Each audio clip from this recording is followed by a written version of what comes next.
presented by Namuna Music. Mixed by SP Mutis.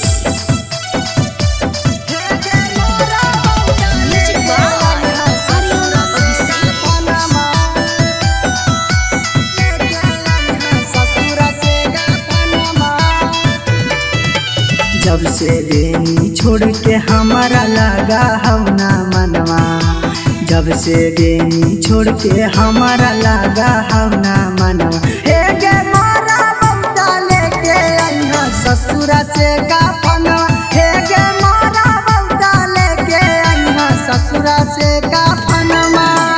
ऐतौ ना रोबाई त झूठे गाली हाँ भेवनवा, ऐतौ ना रोबाई त झूठे गाली हाँ भेवनमा। हे गे मारा बबता लेके अइहा ससुरा से काफनवा, हे गे मारा बबता लेके अइहा ससुरा से काफनवा, लेके अइहा ससुरा से काफनवा।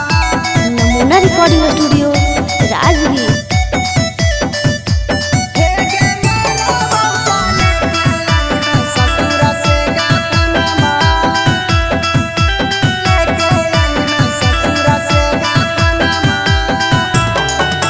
तोरे कारण में खाले बजहरवा, जैतौ ससुरवा में मौत के खबरवा,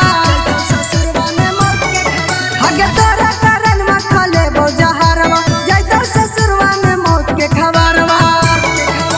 कर हानि बतिया जब तक देहानी तू जनवा, कर हानि बतिया जब तक देहानी तू जनवा। हे गे मारा बबता लेके अइहा ससुरा से काफनवा, हे गे मारा बबता लेके अइहा ससुरा से काफनवा, लेके अइहा ससुरा से काफनवा।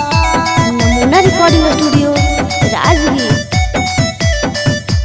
हे गे मारा बबता लेके अइहा ससुरा से काफनवा, लेके अइहा ससुरा से काफनवा।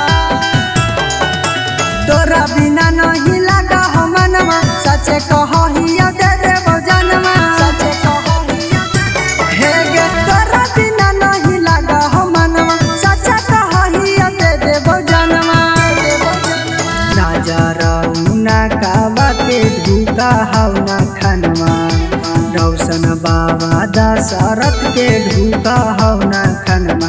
हे गे मारा बबता लेके अइहा ससुरा से काफनवा, हे गे मारा बबता लेके अइहा ससुरा से काफनवा। हे गे आज यहाँ जरूर।